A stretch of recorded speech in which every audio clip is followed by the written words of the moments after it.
11ஆம் வகுப்பு கணிதம் அலகு 3 முக்கோணவியல் பயிற்சி 3.8 இரண்டாம் கணக்கு பார்க்கிறோம். 0 degree less than or equal to theta less than 360 degree என்ற இடைவெளியில் இருக்கும் கீழ்கண்ட சமன்பாடுகளுக்கு சரியான தீர்வுகளை காண்க என 4 சப்டிவிஷன்கள் வினாவில் கொடுக்கப்பட்டிருக்கு.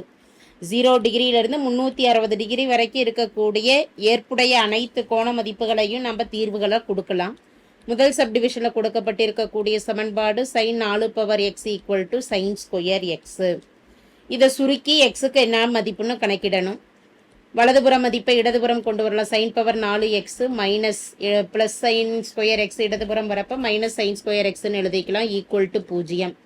ஒரு சைன் ஸ்கொயர் எக்ஸை இரண்டு மதிப்புகள்லேருந்து பொதுவாக வெளியில் எடுத்தோம்னா சைன் பவர் 4ல் 2 கழிச்சிட்டோம் அப்படின்னா மீதம் வரக்கூடியது sine square x minus 1 equal to 0. sin square x equal to 0, sin square x minus 1 equal to 0. sin square x equal to 0 இருந்ததுன்னா sin எக்ஸ் ஈக்குவல் டு 0. இதேபோல் sin square x minus 1 equal to 0னா sin square x minus 1 வலதுபுறம் போகிறப்ப plus 1ன்னு எழுதலாம். இருபுறமும் வர்க்கமூலம் எடுத்துக்கிட்டோம் அப்படின்னா sin x equal to plus or minus 1ன்னு எழுதிக்கலாம். இப்போ sin எக்ஸ் ஈக்குவல் டு 0 இருந்தது அப்படின்னா எக்ஸின் மதிப்பு 0 டிகிரியில இருந்து 360 டிகிரி வரைக்கும் உண்டான 0 வரக்கூடிய கோண மதிப்புகள் எதுன்னா சைன் 0 டிகிரி 180 டிகிரி 360 டிகிரி. இதில் 360 டிகிரி கொடுக்கல, லெஸ் தென் 360ங்கிறனால அதற்கு குறைவான கோணம் என்பதால் எக்ஸின் மதிப்பானது சைன் எக்ஸ் ஈக்குவல் டு 0 எனும் பொழுது 0, π என்ற இரண்டு மதிப்புகள் தான் நமக்கு வரும். அடுத்து இருக்கக்கூடிய sin x equal to plus or minus 1ல் இரண்டு மதிப்புகளையும் நம்ம தனித்தனியாக பிரித்து எழுதிக்கலாம். அதாவது sin x equal to minus 1ஐயும் sin x equal to plus 1ஐயும் தனித்தனியாக பிரித்து எழுதிட்டு கோண மதிப்பு என்னான்னு கணக்கிடலாம். மைனஸ் 1 எனும் பொழுது சைனோட மதிப்பு ப்ளஸ் 1ன்னு 90 டிகிரிக்கு வரும். மைனஸ் 1 என்பது 0 டிகிரியிலேருந்து 360 டிகிரி வரை பார்த்துட்டோம் அப்படின்னா 270 டிகிரிக்கு வரும். 270 டிகிரியின் கோண மதிப்பானது சைன் ஆஃப் 3π/2ன்னு எழுதிக்கலாம். அப்போ எக்ஸ் ஈக்குவல் டு மதிப்பானது 3π/2. பர்டிகுலர் கோணம் மட்டும் தான் கேட்டிருக்கிறாங்க. அப்போ இங்கே பொது தீர்வுக்கு எழுதுகிற மாதிரி நம்ம சூத்திரம் எழுதி போட தேவையில்லை. என்ன கோண மதிப்போ அதை மட்டும் நம்ம எடுத்து எழுதிக்கலாம். அடுத்து sine x equal to 1. Sine x equal to 1 என்பது சைன் 90 டிகிரியின் மதிப்பு π/2ன்னு எழுதிக்கலாம். எக்ஸின் மதிப்பானது π/2 ஆகும். அனைத்து தீர்வுகளையும் எடுத்து எழுதிட்டோம்னா தேர்ஃபோர் தீர்வுகள் முறையே x ஈக்குவல் டு 0, π, π/2, 3π/2 ஆகும். அடுத்து இரண்டாம் சப்டிவிஷன் எடுக்கிறோம். இரண்டாம் சப்டிவிஷனில் கொடுக்கப்பட்டிருக்கக்கூடிய சமன்பாடானது 2 cos x square plus 1 minus 3 cos x. அனைத்து மதிப்புகளை இடதுபுறம் கொண்டு வந்துட்டோம் அப்படின்னா 2 cos ஸ்கொயர் x மைனஸ் 3 இடதுபுறம் வரப்போ plus 3 cos x plus 1 equal to 0. இது ஒரு இருபடி சமன்பாட்டு அமைப்பில் இருக்குது. cos x என்பதை மற்றொரு மாறி yன்னு எடுத்துக்கலாம். cos x equal to y என்க. cos x equal to y என்க. எனவே 2 cos ஸ்கொயருக்கு பதிலாக y square plus 3y plus 1 equal to 0. இதை காரணிப்படுத்தலாம். இரண்டு எண்களை பெருக்கிறப்ப y ஸ்கொயரின் கீழ் 1ஐயும் 2ஐயும் மாறிலி உறுப்பு 1ஐயும் பெருக்கிறப்ப 2ன்னு வரணும். கூட்டும் பொழுது yன் கீழ் 3ன்னு வரணும். எந்த இரண்டு எண்கள் எடுக்கலாம் அப்படின்னா ஓரெண் 2ன்னு எடுத்துக்கலாம். 1 + 2 3. இரண்டு எண்களை ஓரெண் 2 இரண்டு எண்களை பெருக்கிறப்ப 2ன்னு கூட்டும் பொழுது 3ன்னும் கிடைக்குது. எனவே 2y ஸ்கொயர் 3yயை பிரித்து எழுதிக்கலாம். 3y ப்ளஸ் 2y ப்ளஸ் 1 பெருக்கல் y ப்ளஸ் 1 ஈக்குவல் டு 0ன்னு கொடுத்துட்டு 2yயை பொதுவாக வெளியில் எடுத்துட்டோம்னா முதல் உறுப்பில் yயும் இரண்டாவது உறுப்பில் 1ன்னும் மீதி இருக்கும். y ப்ளஸ் 1ல் பொதுவான எந்த எண்களும் இல்லாததுனால 1 வெளியில் எடுத்துட்டு y ப்ளஸ் 1 ப்ராக்கெட்டில் கொடுப்போம். y ப்ளஸ் 1 பெருக்கல் இது பொதுவாக இருக்குங்கிறனால ரெண்டு உறுப்புகளை எடுத்துட்டோம்னா மீதம் என்ன இருக்குது 2y ப்ளஸ் 1 ஈக்குவல் டு 0. இரண்டு உறுப்புகளையும் தனித்தனியாக பிரிச்சுக்கிறோம். அதாவது y ப்ளஸ் 1 ஈக்குவல் டு 0 1. அடுத்து 2y ப்ளஸ் 1 ஈக்குவல் டு 0 ஒரு மதிப்பு. அப்போ y equal to minus 1. y என்பதை cos xன்னு எடுத்துருக்குறோம். cos x equal to minus 1. 0 to 360க்குள்ளே காசோட எந்த மதிப்புக்கு மைனஸ் 1ன்னா 180 டிகிரி cos πன்னு எழுதிக்கலாம். இப்போ கோணம் எக்ஸுக்கு பதிலாக கிடைக்கக்கூடிய மதிப்பானது π 180 டிகிரி ஆகும். 2y ஈக்குவல் டு ப்ளஸ் 1 வலதுபுறம் போகிறப்ப minus 1, y equal to minus 1/2ன்னு எழுதிக்கலாம். y என்பது cos x. காஸ் மைனஸ் குறி அப்படியே இருக்கட்டும். பை பை 1/2 என்பது காஸ் 60 டிகிரியின் மதிப்பாகும். காஸ் 60 டிகிரி எனும் பொழுது ஆரையன்கள் எப்படி எழுதலாம்? கோணமானது பை பை 3ன்னு கொடுக்கலாம். Cos x equal to minus cos pi by 3 என்பதில் காசை கேன்சல் பண்ணிட்டு எக்ஸோட கோணமானது பை பை 3ன்னு எழுத முடியாது. ஏன்னா மைனஸ் காஸ் பை பை 3ன்னு இருக்கு. காசோட மதிப்பு மைனஸ் என்று 2 மற்றும் 3ஆம் கால் பகுதியில் கிடைக்கும். முதல் மற்றும் 4ஆம் கால் பகுதியில் காசோட மதிப்பு நமக்கு ப்ளஸ்ஸாக இருக்கும். எனவே கோண மதிப்பு மைனஸ் காஸ் எக்ஸ் என்பதை எப்படி எழுதிக்கலாம் அப்படின்னா மைனஸ் காஸ் எக்ஸ் என்பதை காஸ் ஆஃப் பை மைனஸ் எக்ஸ்ன்னு கொடுக்கலாம். இப்படி கொடுத்தாலும் மதிப்பு மைனஸ் காஸ் எக்ஸ் தான்.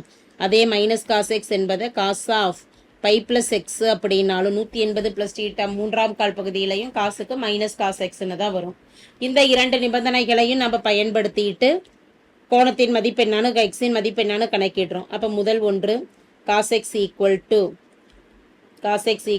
Cos of pi plus alpha. Alpha என்பது கோணம் என்ன இருக்குது? Pi by 3. இந்த அமைப்பில் எழுதிட்டோம்னா எக்ஸ் இருக்கக்கூடிய place pi plus pi by 3ன்னு எழுதிக்கிறோம். இதை சுருக்கிக்கிட்டோம் அப்படின்னா 3 + 1 3 பெருக்கல் pi by plus pi 4 pi by 3. இது ஒரு எக்ஸின் மதிப்பு. அடுத்து காஸ் எக்ஸ் ஈக்குவல் டு இன்னொரு நிபந்தனை cos of pi minus x. Pi minus எக்ஸுக்கு பதிலாக அமைந்திருக்கக்கூடிய கோணமானது பை பை 3. எக்ஸை காஸ் கேன்சல் பண்ணிட்டு சுருக்கிறப்ப பை மைனஸ் பை பை 3 மட்டும் கிடைக்கும். எனவே எக்ஸின் மதிப்பானது 3 பை மைனஸ் பை 2 கழிச்சிட்டோம்னா 2 பை பை 3. இது ஒரு எக்ஸின் மதிப்பு. தேர்ஃபோர் தீர்வுகள் கிடைத்திருக்கக்கூடிய 3 மதிப்புகளையும் எடுத்து எழுதிடுறோம். எக்ஸ் என்பது pi 2 pi by 3 4 pi by 3. அடுத்து 3ஆம் சப்டிவிஷனுக்கு வரும். 3ஆம் சப்டிவிஷன் எனும் பொழுது 2 sine square x plus 1 3 sine x. அனைத்து மதிப்புகளையுமே இடதுபுறமே கொண்டு வரப்ப 2 sine square x minus 3 sine x plus 1 equal to 0. Sine x என்பதை இருபடி சமன்பாட்டு அமைப்பில் இருக்கிறதுனால சைன் எக்ஸ் என்பதை ஒய்ன்னு எடுத்துக்கிறோம். Sine x equal to Y என்க 2y square minus 3y plus 1 equal to 0. இருபுறமும் நம்ம காரணிப்படுத்துகிறோம். ஒய் ஸ்கொயரின் கீழ் 2 மாறிலி உறுப்பு 1 என்பதால் 2 பெருக்கல் 1 2 கூட்டும் பொழுது மதிப்பு -3யும் பெருக்கும் பொழுது மதிப்பு 2ன்னு வரணும். எந்த இரு எண்கள் எடுக்கலாம்னா 1 மற்றும் 2ன்னு எடுக்கலாம். -3 கூட்டும் பொழுது வரணுங்கிறனால 2க்குமே மைனஸ் குறி கொடுத்துடலாம். கெழுவானது 2 ஒய் ஸ்கொயரின் கெழு 2 இருக்கிறதுனால அந்த 2ஆல் எண்களை வகுத்துக்கலாம். காரணிகளை 2 2 கேன்சல் ஆக போக மீதம் இருக்கக்கூடிய உறுப்புகள் y-1 மற்றும் y-2 1/2 என்பது காரணிகளாகும். இரண்டையும் தனித்தனியாக பூஜ்ஜியத்திற்கு சமப்படுத்திக்கிறோம். y-1 ஈக்குவல் டு 0ங்கிறது ஒரு மதிப்பு, இதை எடுத்துட்டு ஒரு தீர்வும் y-1/2 ஈக்குவல் டு 0ன்னு எடுத்துட்டு ஒரு தீர்வும் கணக்கிடலாம்.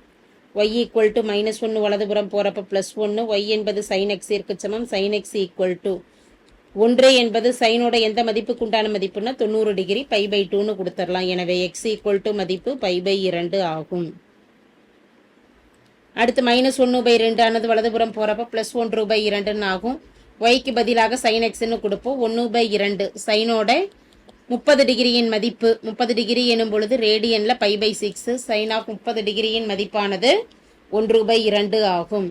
இதிலிருந்து சைன் கேன்சல் ஆக போக எக்ஸ் ஈக்குவல் டு கிடைக்கக்கூடிய மதிப்பானது π/6. 90 டிகிரியும் 30 டிகிரியும் கிடச்சிருக்குது. இரண்டு மதிப்புகளுமே எந்த கால் பகுதியில் அமையும், அதாவது 0 to 360 அப்படிங்கிற கோண இடைவெளியில் நமக்கு அமையக்கூடியதுங்கிறனால அப்படியே எழுதிடலாம். Sine x equal to π/6. இது இல்லாமல் மற்றொரு மதிப்பு அப்படின்னு நம்ம பார்க்குறப்ப கிடைக்கக்கூடியது sine x equal to sine of π-α. இரண்டாம் கால் பகுதியிலையும் சைனோட மதிப்பு ப்ளஸ் குறியிலேயே அமையும் என்பதால், இரண்டாம் கால் பகுதியிலையும் சைனோட குறியானது ப்ளஸ் குறியிலேயே அமையும் என்பதால் sine x equal to sine of π-α அப்படிங்கிறது இரண்டாம் கால் பகுதி. எனவே sine x equal to sine of π-ஆல்ஃபாவுக்கு பதிலாக π-6ன்னு நாம் கொடுத்துடலாம். ஆல்ஃபாவுக்கு பதிலாக π-6ன்னு கொடுத்துட்டோம் அப்படின்னா sine x equal to sine, இதை சுருக்கிறப்ப 6π-π எனும் பொழுது மதிப்பு 5π/6. இருபுறமும் சைன் கேன்சல் ஆக போக மீதம் கிடைக்கக்கூடிய உறுப்பானது எக்ஸ் ஈக்குவல் டு 5π/6. தேர்ஃபோர் தீர்வுகள் கணக்கிட்டிருக்கக்கூடிய 3 தீர்வுகள் π/2, பை பை 6, 5 பை பை 6 மூன்றையுமே தீர்வாக கொடுத்துடலாம். அடுத்து 4ஆம் சப்டிவிஷனுக்கு வரோம். 4ஆம் சப்டிவிஷனில் கொடுக்கப்பட்டிருக்கக்கூடிய சமன்பாடானது cos 2x equal to 1 minus 3 sin x. இடதுபுற மதிப்பை கொண்டு வரப்ப cos 2x மைனஸ் 1 ப்ளஸ் 1 இடதுபுறம் வரப்ப மைனஸ் 1 மைனஸ் 3 இடதுபுறம் வரப்ப ப்ளஸ் 3 மதிப்பு sin x. ஒரு மதிப்பு காசுலையும் இன்னொரு மதிப்பு சைன்லையும் இருக்கிறனால அனைத்து மதிப்புகளுமே ஒரே மாறிக்கு மாற்றணும். ஒன்றா காசுக்கே மாற்றணும் அல்லது சைனுக்கே மாற்றணும். cos 2xக்கு முற்றொருமை ஒன்று தெரியும், 1 மைனஸ் 2 சைன் ஸ்கொயர் எக்ஸ்ன்னு. அப்போ அனைத்து மதிப்புகளுமே சைனுக்கு மாத்திரம் அப்படின்னா 1 மைனஸ் 2 சைன் ஸ்கொயர் எக்ஸ்ன்னு எழுதிக்கலாம். மீதம் இருக்கக்கூடிய உறுப்புகள் minus 1 plus 3 sine x equal to 0. Plus 1 minus 1 0 ஆகுது. Minus 2 sine square x plus 3 sine x equal to 0ன்னு கிடைக்குது மதிப்பு. ஒரு சைன் எக்ஸை 2ல் இருந்து பொதுவாக வெளியில் எடுத்துடலாம். அதுக்கு முன்னாடி முதல் மதிப்பு மைனஸில் இருக்கிறனால ஒரு மைனஸால் பெருக்கிக்கிட்டோம் அப்படின்னா முதல் மதிப்பு ப்ளஸ்ன்னு ஆகும். 2 சைன் ஸ்கொயர் எக்ஸ் 3 என்பது ஒரு மைனஸால் பெருக்கிறப்ப மைனஸ் 3 சைன் எக்ஸ்ன்னு கிடைக்கும் ஈக்குவல் டு 0. சைன் எக்ஸை வெளியில் எடுக்கிறோம். ப்ராக்கெட்டில் மீதம் இருக்கக்கூடிய உறுப்புகள் 2. சைன் ஸ்கொயரில் ஒரு சைன் எடுக்க போக மீதம் ஒரு சைன் எக்ஸ் இருக்கும். அடுத்த ஒன்று மைனஸ் 3 ஈக்குவல் டு 0. இரண்டு உறுப்புகளையும் தனித்தனியாக பூஜ்ஜியத்திற்கு சமப்படுத்துகிறோம். அதாவது சைன் எக்ஸ் ஈக்குவல் டு 0 ஒரு மதிப்பு, 2 sine x minus 3 equal to 0. Sine x equal to 0 அப்படின்னா மதிப்பானது சைன் 0 டிகிரிக்கு மதிப்பு 0, சைன் 180 டிகிரியின் மதிப்பு 0, சைன் 360 டிகிரியின் மதிப்பு 0. இதில் 360 இல்லை, 360ற்கு குறைவான மதிப்பு தான் அப்படிங்கிறதுனால சைன் எக்ஸ் ஈக்குவல் டு 0 எனும் பொழுது அந்த மதிப்பு எந்தெந்த கோணத்திற்கு வரும்னா சைன் 0 டிகிரி சைன் பை. எனவே எக்ஸின் மதிப்பானது 0 டிகிரி பைன்னு சொல்லிட்டு 2 மதிப்புகள் கிடச்சிருக்குது, 2 கோணங்கள். அடுத்த ஒன்றில் 2 சைன் எக்ஸ் இடதுபுறம் இருக்கட்டும், மைனஸ் 3ஆனது வலதுபுறம் போகிறப்ப ப்ளஸ் 3ன்னு ஆகும். சைன் எக்ஸ் ஈக்குவல் டு 3/2ன்னு கிடைக்கும். மதிப்பானது 3/2. 3/2 கேன்சல் பண்ணிட்டோம்னா 1.5ன்னு வரும். 1.5 என்பது சைனோட இடைவெளி மைனஸ் 1லேருந்து ப்ளஸ் 1க்கு இடையில இல்லாததுனால 3/2ங்கிற மதிப்பு நமக்கு தீர்வு அமையாது. Is not belongs to -1, +1. இந்த வீச்சுக்குள்ளே இது வராததுனால சைன் எக்ஸின் மதிப்பு வராததுனால 3/2 ஒமிட் பண்ணிடுறோம். இப்போ இதுக்கு உண்டான தீர்வு எக்ஸ் ஈக்குவல் டு தீர்வு இல்லை. அப்போ 3 தீர்வுகள் தான். தேர்ஃபோர் தீர்வு x equal to 0 degree pi ஆகும். தேங்க்யூ.